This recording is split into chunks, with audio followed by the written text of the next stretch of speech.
I used to think silence was peaceful. That was before I came back to Hollow Creek. The silence out here isn't peace. It's pressure, like the land itself is holding its breath, waiting for you to move first. The air hums. The wind pretends to whisper. And if you stay still long enough, you can hear the corn breathe. I hadn't seen the Graves homestead since I was 12. Now I was 24. Driving through fog thick enough to swallow the road, following coordinates my grandfather mailed me in a letter that smelled like diesel and mothballs. If you're reading this, Mia, they'll be looking for you soon. Don't trust the signal. Come home. Bring no electronics. That last line wasn't a suggestion. The moment I crossed county lines, my car's GPS froze.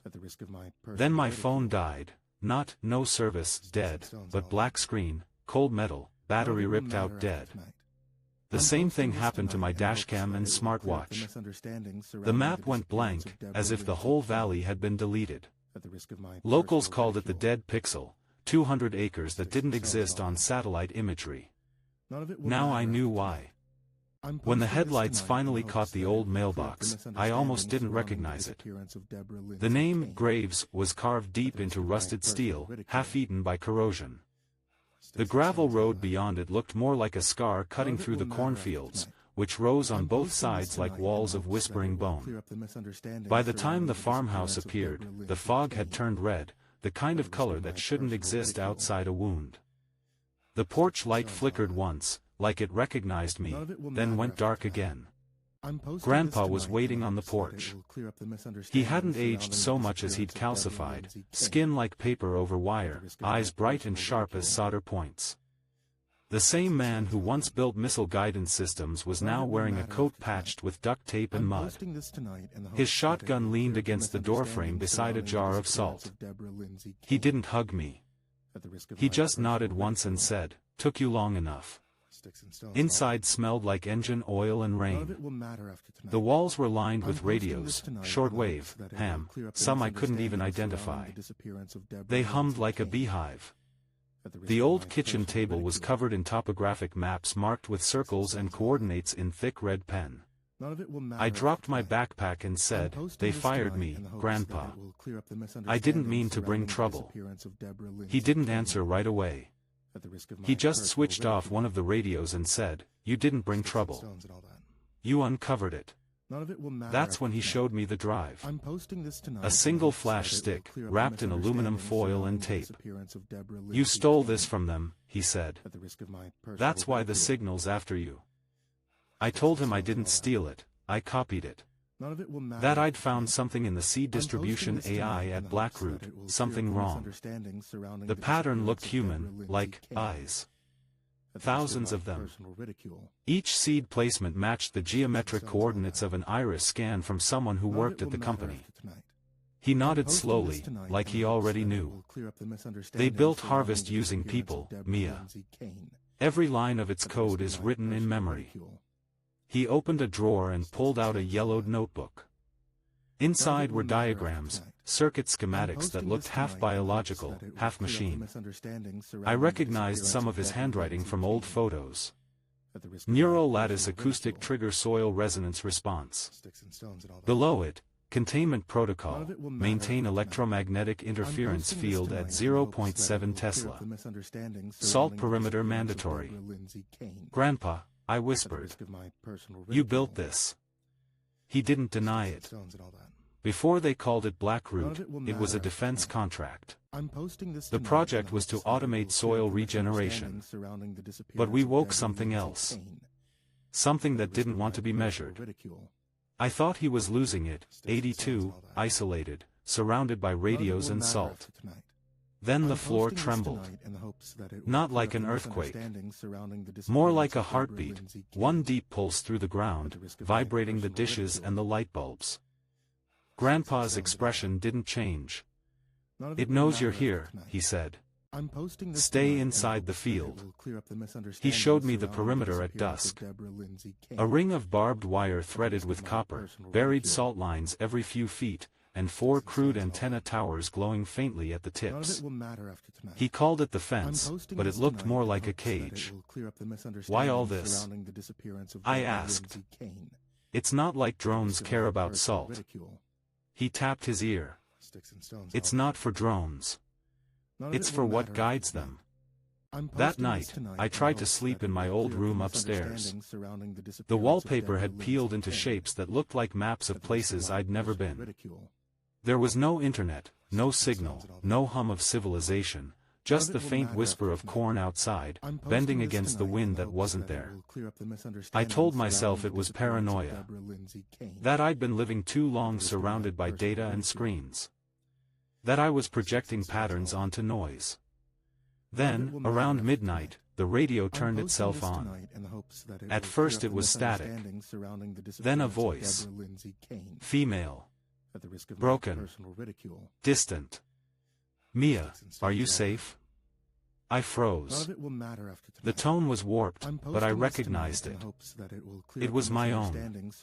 The voice kept repeating fragments, like a corrupted echo of something I'd once recorded. My old audio logs from Blackroot, maybe. Then the tone shifted, lowering until it almost sounded like someone else entirely. Come outside. I didn't move. But the house did. Every circuit hummed. The air grew heavy, vibrating like the moment before a storm. Downstairs, Grandpa slammed something metal against the generator and shouted, "Stay put. Don't answer it." The window glass rippled, not cracked, rippled, like sound waves through water. And through the distortion I saw something standing at the edge of the field. It looked human. Maybe 6 feet tall, no flashlight, no gear. Just standing there between the corn rows, facing the house. I blinked once, it was gone. The corn swayed once more, and the silence folded back over me. When I finally went downstairs, Grandpa was tuning one of the bigger radios. "It's probing," he muttered. "Testing the field. Harvest sends out decoy frequencies, imitating people it's tagged. How does it know my voice?" He pointed at the flash drive on the table. "Because you fed it yourself." We stayed up the rest of the night going through the files. Most were corrupted, endless binary loops, but some contained images, satellite thermal scans of the region. Each one showed the same pattern radiating from the homestead, a perfect spiral, as if something underground was breathing heat through the soil. In the center of that spiral was a black void. No return signal. No thermal feedback. Just absence. He called it the hollow. "It's older than Blackroot," he said quietly. "Older than the farms, the towns, maybe older than the state. They built Harvest to talk to it, to translate its pulse into something programmable." I asked, "And what happens if the fence fails?" He looked at me, then at the window. Outside, the fog had thickened again. But this time, the color wasn't red. It was green, faint, phosphorescent, like algae light underwater. He said, "Then it speaks back." At 3:14 a.m., the ground shook again, not from below, but from all directions at once. Every radio flickered on, channels overlapping in an unholy chorus.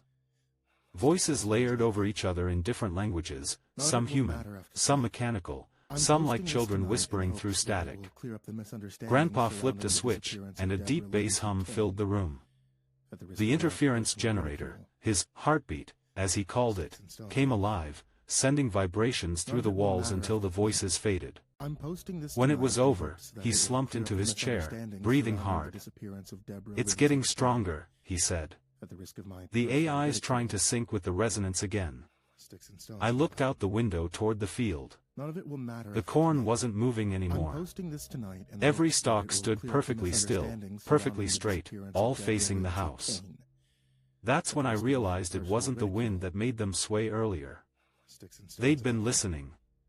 I don't remember falling asleep, but I woke to the sound of rain and found Grandpa already outside, pouring more salt along the fence line. The storm smelled metallic, like burned circuits. He handed me a coil of copper wire and said, "We need to boost the signal jammer before nightfall." Signal jammer? I asked. He smiled without humor. "We're not blocking their signal, Mia. We're blocking ours."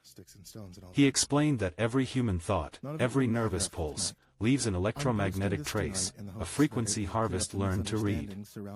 The field wasn't keeping it out, it was keeping us from being mapped.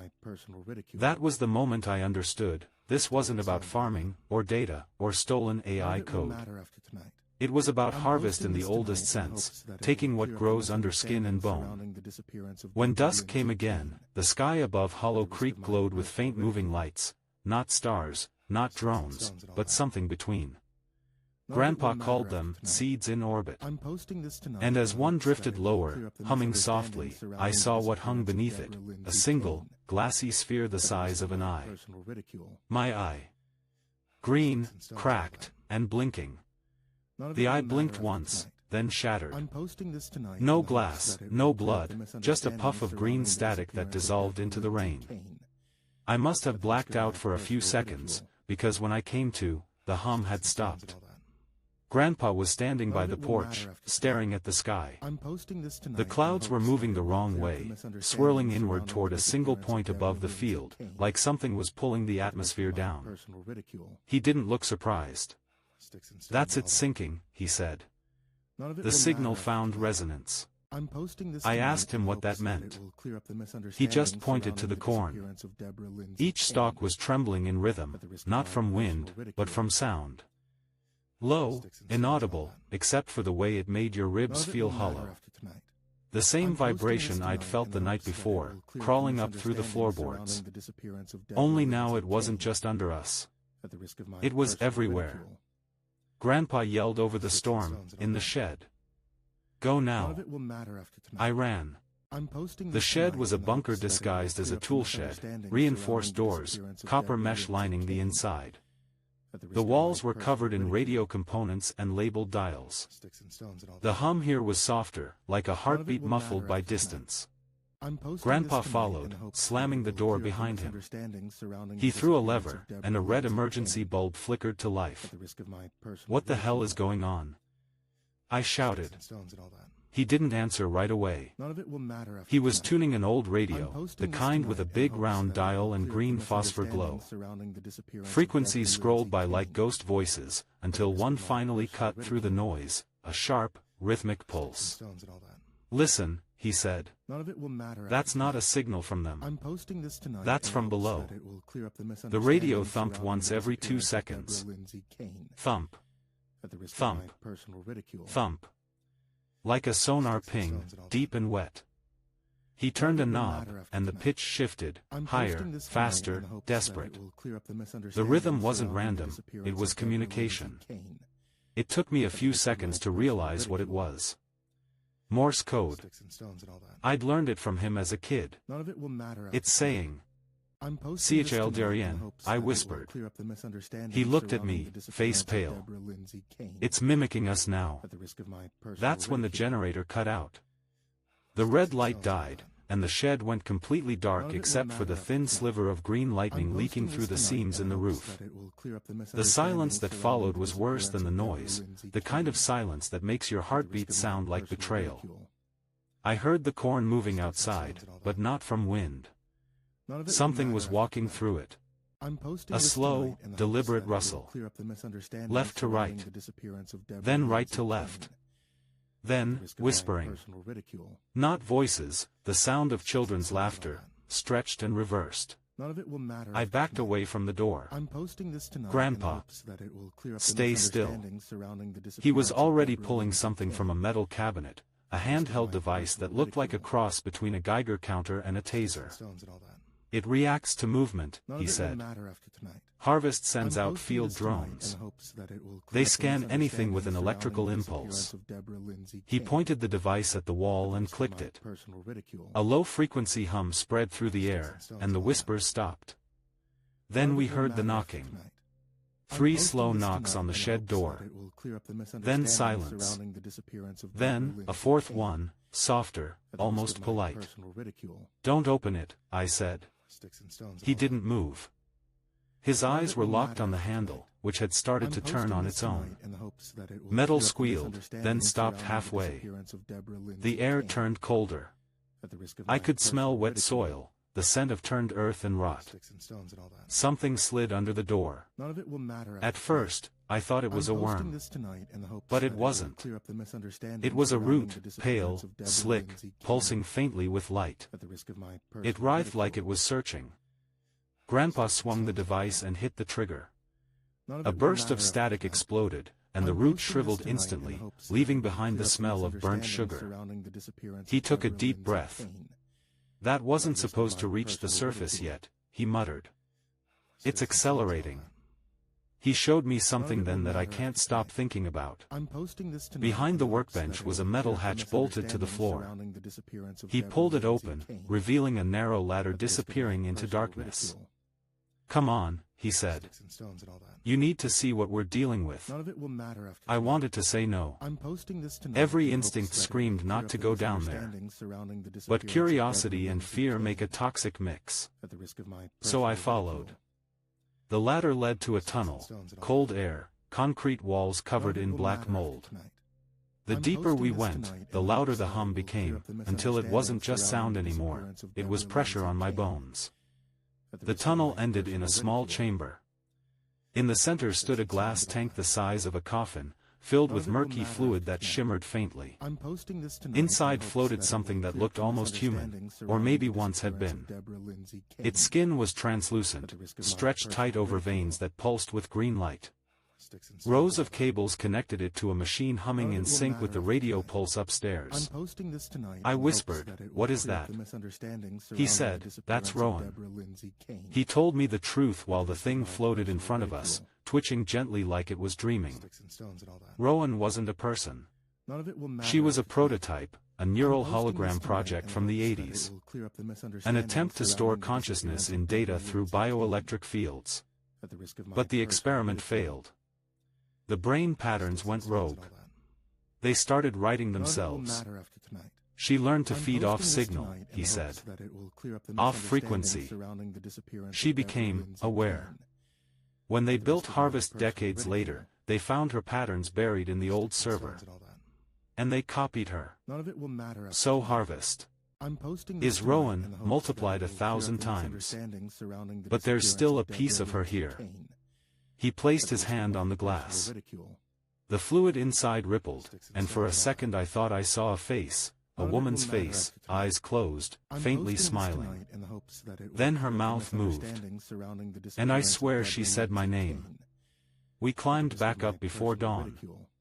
The shed smelled like ozone, and the storm outside had cleared. But the ground was breathing.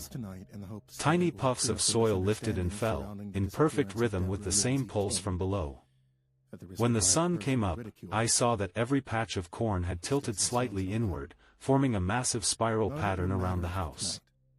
Grandpa didn't say anything. He just poured more salt, faster this time. By noon, he'd rigged 2 new antennas, both crackling with electricity. I asked him how long we could keep this up. "Until the chip dies," he said. "What chip?" He tapped the metal plate bolted to the side of the generator. "From the old project. Nuclear-grade memory core. It's what keeps the field stable. But it's degrading faster now. Maybe 2 days. And then it spreads." We tried analyzing the data on the flash drive again. One file finally opened, a log from an internal Blackroot survey. It showed soil samples from multiple states, all infected with identical DNA strands labeled BR Delta, same sequence repeating in every grain of dirt. Each sample had a date next to it. Each date matched a missing person's case from the area. When I looked closer, I noticed a pattern. The dates lined up with harvest cycles. Every time Blackroot planted new corn, another cluster of people vanished. Grandpa rubbed his temples. "They're not using fertilizer anymore," he said. "They're using us." That night, I couldn't sleep. I sat by the window, staring at the endless black rows of corn under a pale moon. Every once in a while, I'd catch a glint, a flicker of movement between the stalks. Eyes? Drones? I didn't know anymore. Then the house phone rang. We didn't have a phone line. The sound was faint, like an old rotary model buried under dust.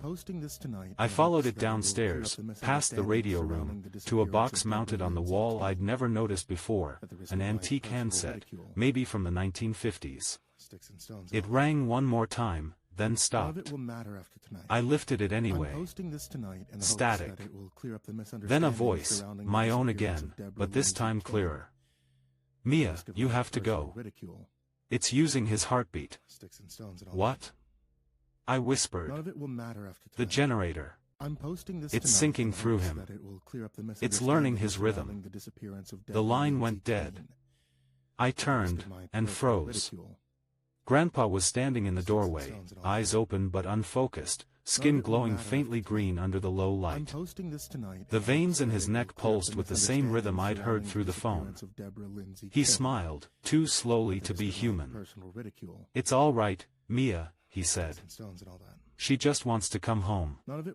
The generator outside screamed to life, brighter, louder, until the lights blew out and the walls shook. Then, from somewhere under the floor, something answered.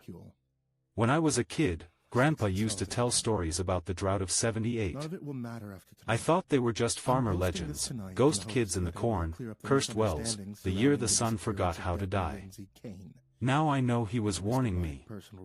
The night after the generator screamed, I didn't sleep. Caleb, I still can't bring myself to call him Grandpa after what I saw, had gone quiet. He sat in the kitchen chair for hours, staring at the floor, the veins in his arms pulsing a faint, sickly green. I tried shaking him. Nothing. So I started digging through his old files. That's when I found the reel-to-reel tapes. Dozens of them, labeled 1978, Field Log A/Rowan, Subject 13. One was still loaded in the player. When I pressed play, the voice that came out wasn't his. It was younger, calm, clinical, and terrified under the surface. Audio log, July 16, 1978. Phase 3 successful. Seed sequence row 13 shows full uptake. Child subjects responding to acoustic stimulus. One escaped. Tracking via resonance. Then static. Then screaming. Then the unmistakable sound of soil being shoveled over something still breathing. I stopped the tape. The next morning, the storm was gone. The air was heavy and yellow, like old film stock. I walked out to the fence, or what was left of it. Half the copper wire was melted into glass. The salt ring looked boiled. And carved into the mud, in perfect circles, were small footprints, bare, child-sized, dozens of them, forming a spiral that led straight toward the corn. I followed them for maybe 50 feet before I saw the scarecrow. It wasn't there yesterday. It wore a tattered lab coat and a welding mask, both fused to the post with what looked like resin. When I got closer, I saw writing scratched across the metal faceplate. They don't die, they germinate.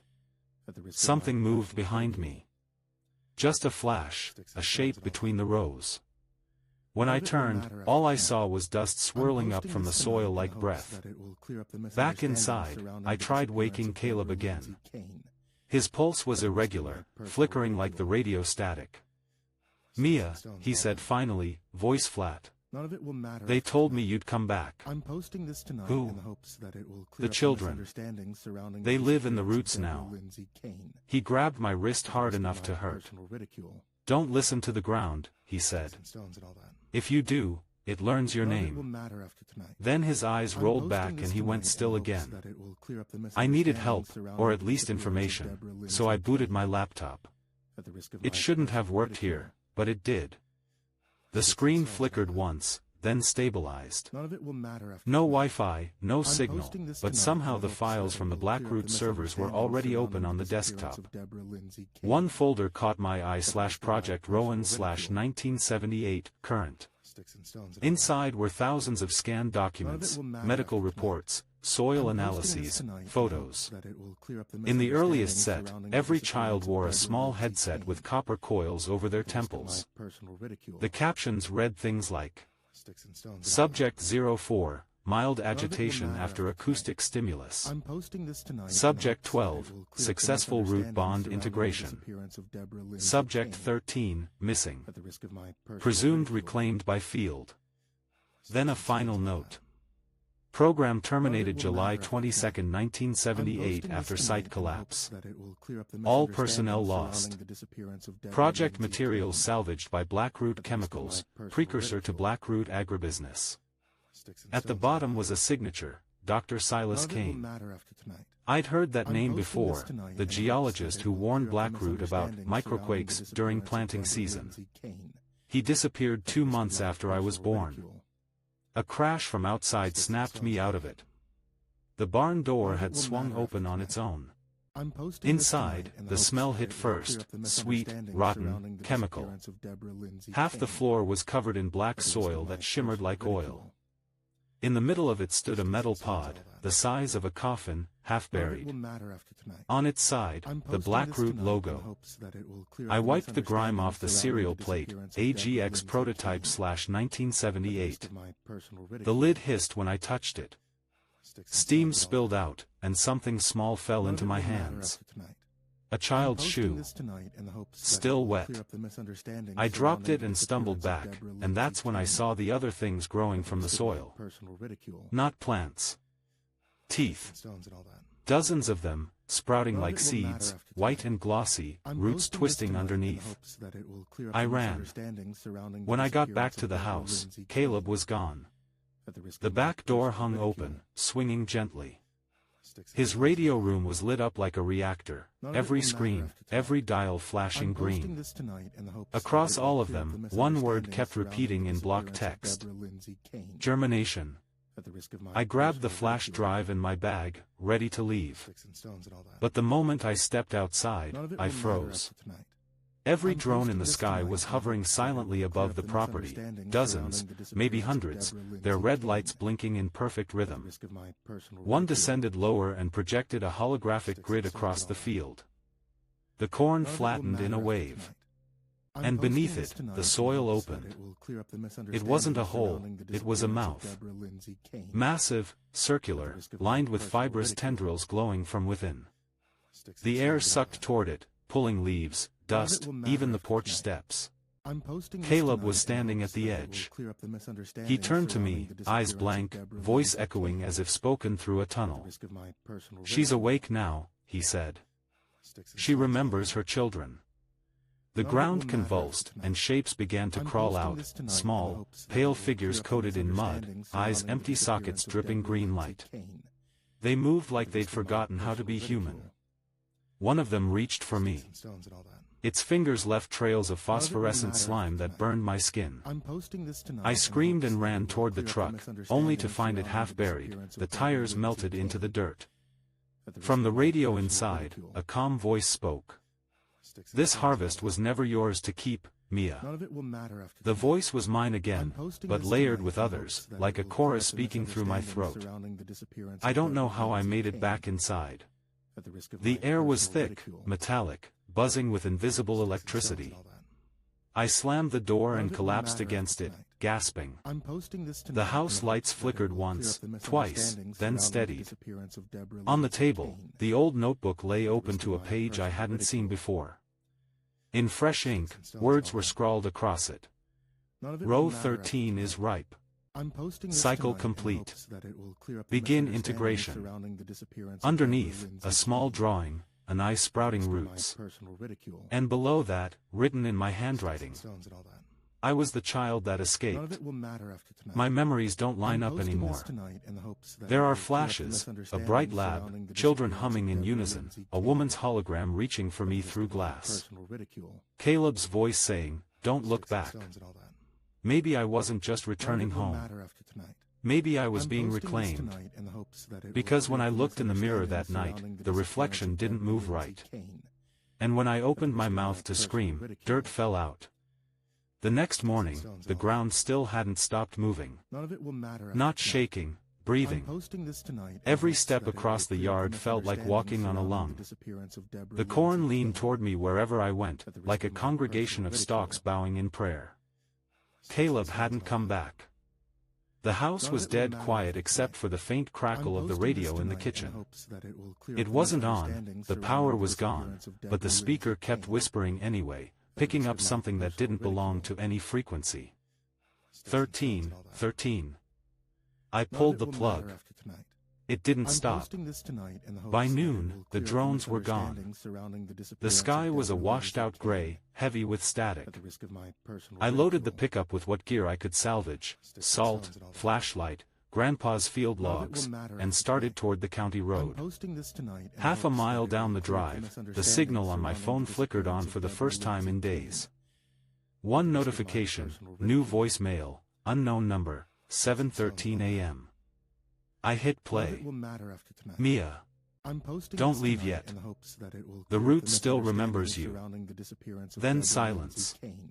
Then a click, the kind you hear when an old tape reaches its end. I looked out the window. Something was growing in the road ahead. It started small, a single corn stalk pushing through asphalt, splitting it open like wet paper. Then another. Then dozens. Within seconds the road was a carpet of green. I threw the truck in reverse, but the rear tires spun uselessly. Roots had already coiled around them. The steering wheel twitched in my hands as if something underneath was steering me. The harvest is everywhere, a voice said from the radio. Run all you like. I climbed out and bolted across the field. The soil was warm, fever warm, and every step sank deeper than it should. When I tripped, I saw movement just beneath the surface, hands pressing upward from the dirt, trying to break through. I ran until I saw the water tower, the only structure taller than the corn. If I could climb it, maybe I'd get a signal, or at least see how far the infestation had spread. Halfway up the ladder, the wind hit me. Hot and wet and smelling like rotted grain. From the top, I saw what Hollow Creek had become. Every field for miles was glowing faintly green, forming concentric circles that pulsed outward from the homestead like a living radar signal. At the center, the farmhouse, my childhood home, was sinking. A black ring had opened around it, widening inch by inch. The barn, the fence, the antennas, gone. Swallowed. I heard crying.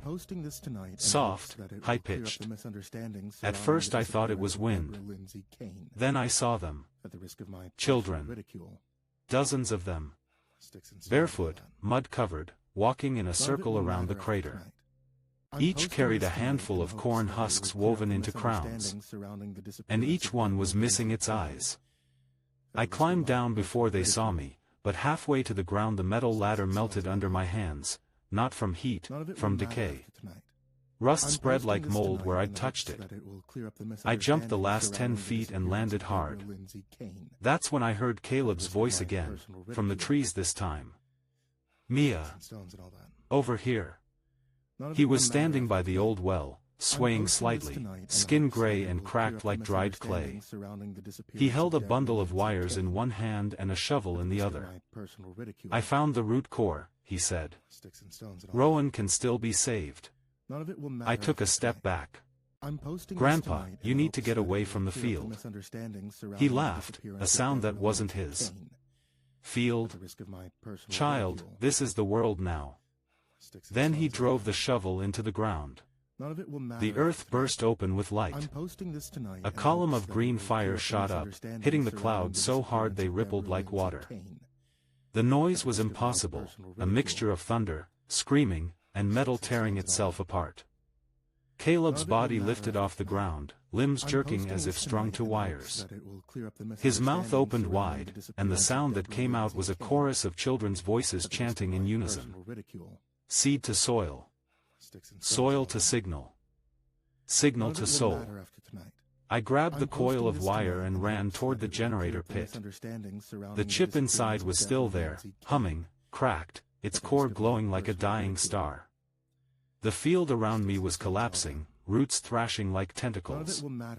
One wrapped around my ankle and pulled me to the ground. For a moment I saw faces in the soil, the missing workers, the children, Ethan Voss, all melting together into a single shapeless mass. Somewhere inside that scream, I heard Rowan's voice. You can end it. Cut the root. Burn the seed. I jammed the wire into the chip and yanked it loose. The light imploded, sucking the sound out of the air until everything went black. When I woke, the sky was blue. Too blue. The fields were empty. No corn, no barn, no house, just flat, barren earth stretching to the horizon. I was lying in a circle of ash exactly 1 acre wide. At the center was the shattered chip, still smoking. For a moment, I thought I'd won. Then I heard a whisper beneath me. The land remembers. I dug through the dirt with my hands until I hit something solid, metal. A panel. A door. Stamped with the Blackroot logo. And beneath it, faintly glowing through the seams, green light. I don't remember how I got out of there. The next thing I knew, I was miles away on Highway 12, covered in dust, the flash drive still in my pocket. A truck driver picked me up and took me as far as Lincoln. He kept the radio on the whole time, old country music crackling through static. But every time the chorus hit, I swear I heard a different voice singing underneath. Mine. At the motel that night, I plugged in the drive to see what was left. Most of the files were blank now. Corrupted. Only one folder remained /row 13/active/. Inside was a single video file, timestamped 5 minutes ago. It was grainy security footage, a camera angle looking down into the crater where the homestead used to be. The timestamp kept updating in real time. Then something moved at the bottom of the pit. A hand. Then a shoulder. Then a face that looked exactly like mine, only younger, smiling. She looked straight into the camera and said, "Cycle 2 initiated." The video ended with the sound of a heartbeat.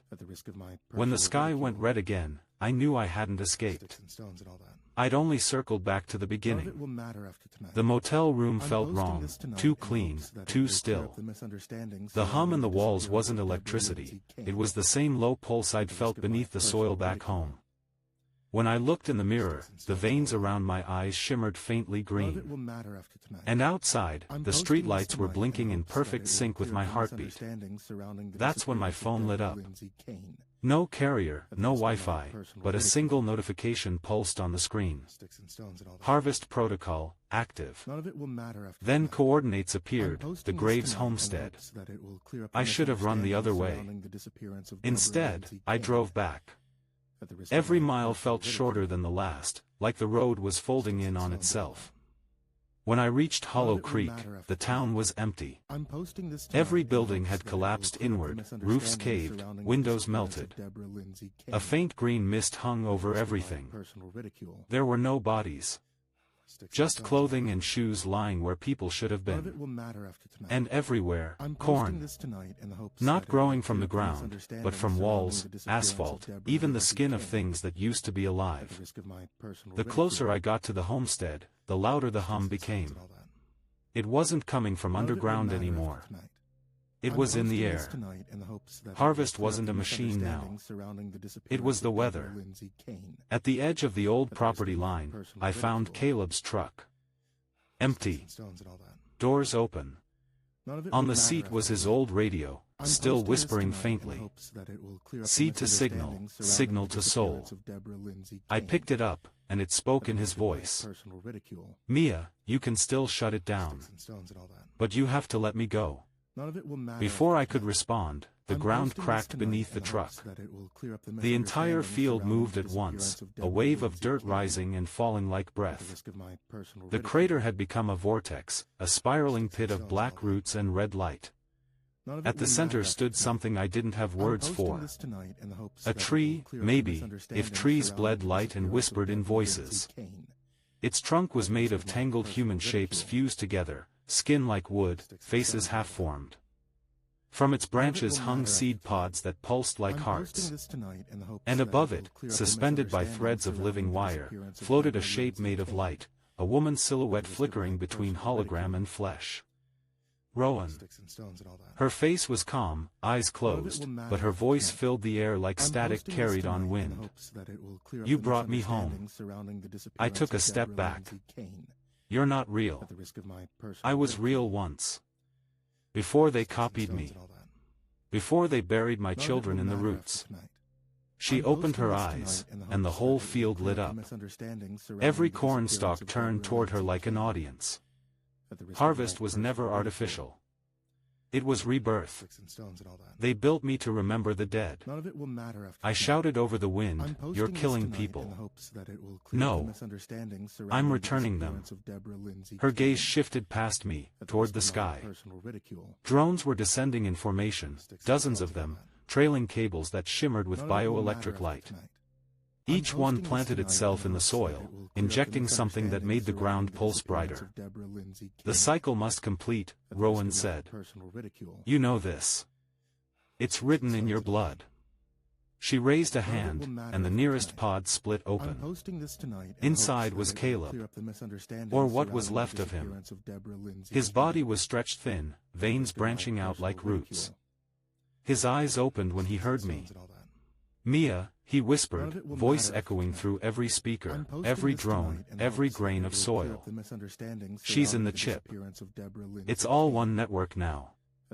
If you destroy it. He screamed as the vines pulled him back into the pod. Rowan's hologram flickered.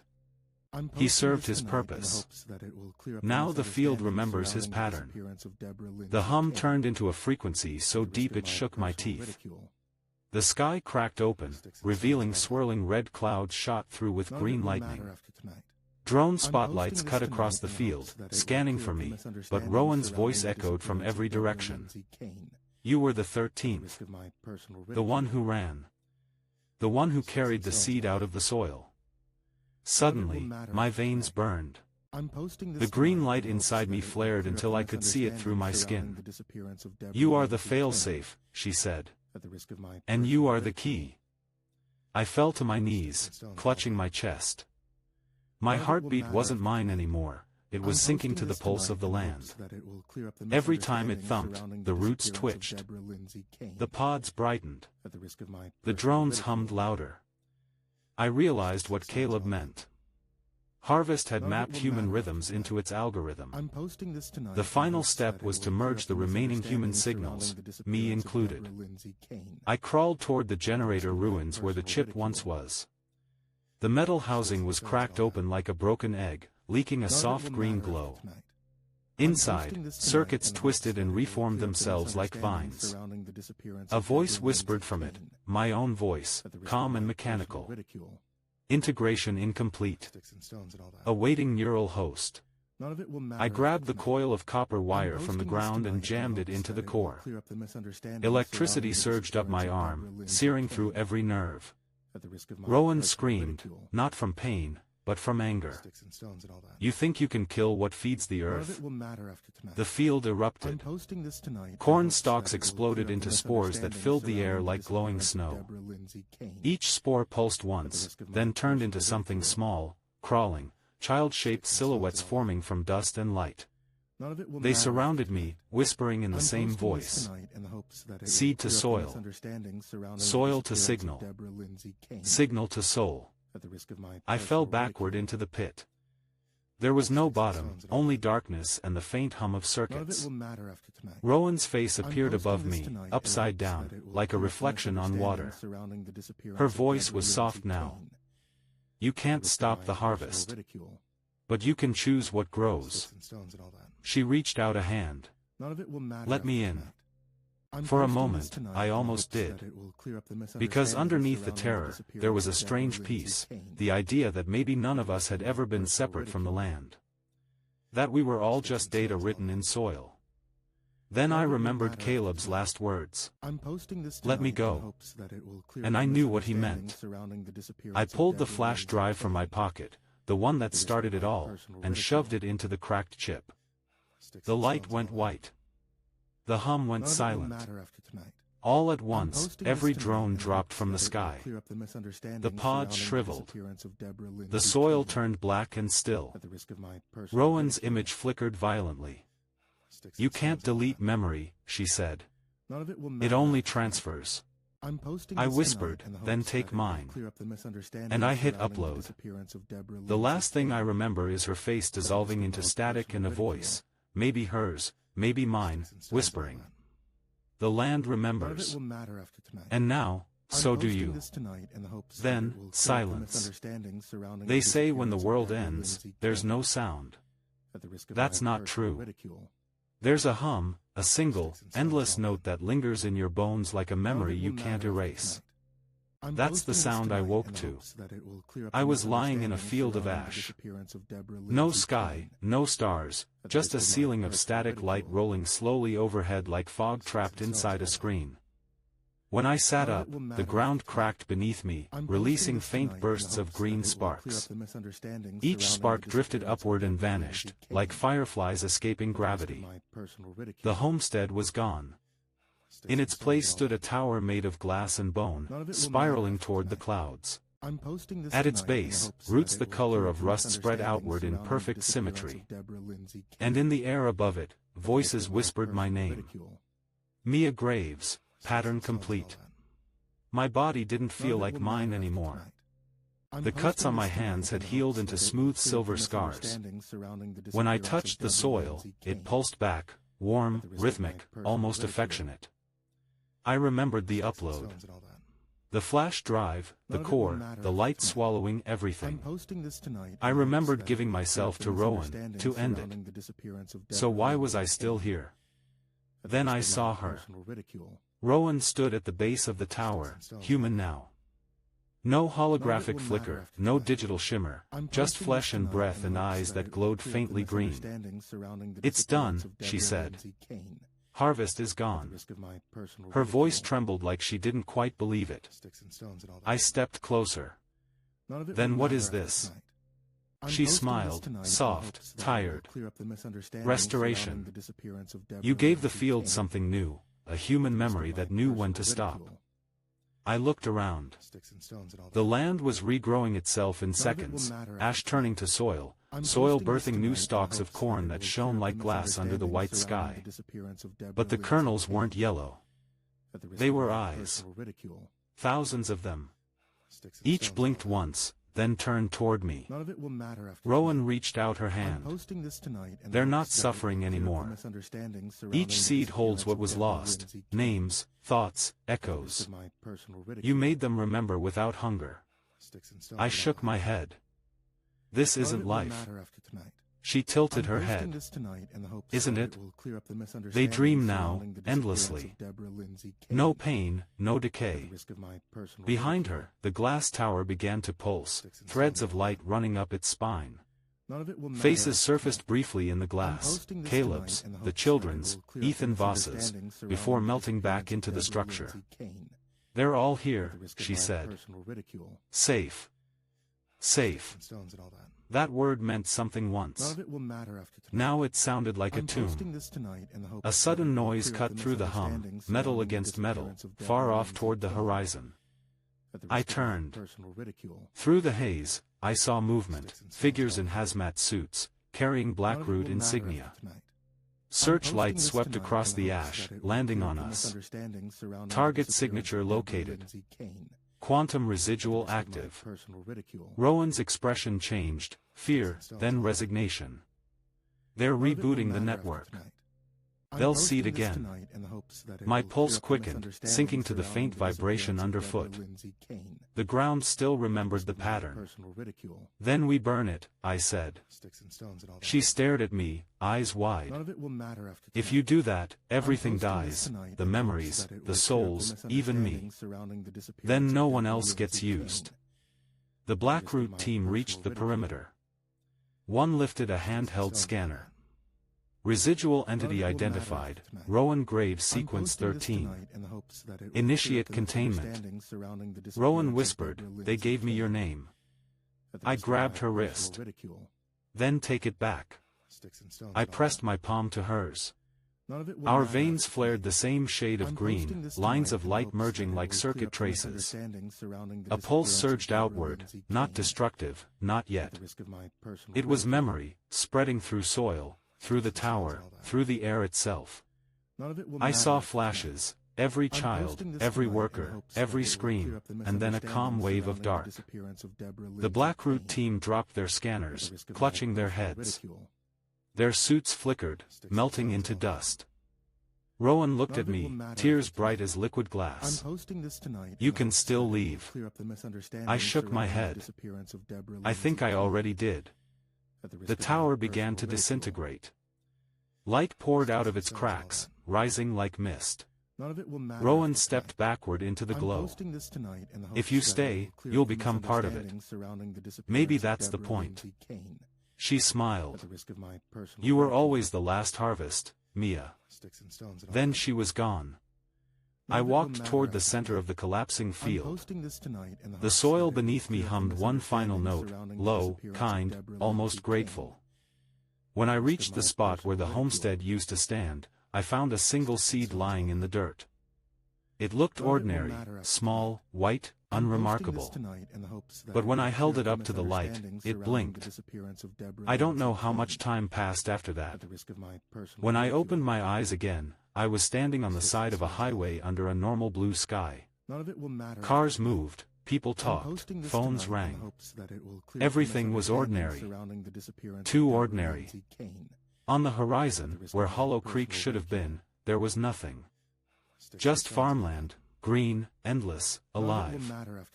And every few seconds, a shimmer of light ran through the corn like a pulse. I walked to the nearest field and broke an ear off the stalk. Inside, the kernels were pale gold. Normal. Except one. At the center of the cob was a single green kernel, warm to the touch. When I held it close, I heard her voice again. The land remembers. Then silence.